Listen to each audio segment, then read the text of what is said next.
денешната македонска публика е како и публиката во целиот свет. Таа е многу фрагментирана, таа е во просек лошо образувана, таа бара повеќе забава и инфонтеймент отколку што е заинтересирана за сериозни држави во традиционалните медиуми, а пак на медиумите кои што се на дигитални платформи на интернет, таа бега во разноразни азили, бега во разноразни забави кои што ја оддалечуваат од секојдневните реалности. Таквата плудујка во принцип е конзервативна, е инертна за некакви поголеми општествени зафати. Таа публика има значајни во Македонија автократски тенденции.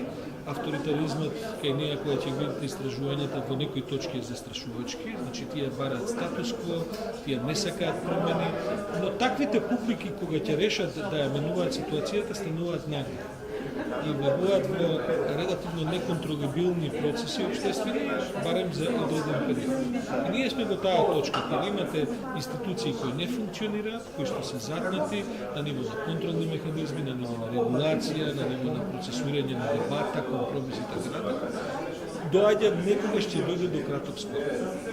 Во тој краток спој ситуацијата ќе биде лоша пред да биде подобра.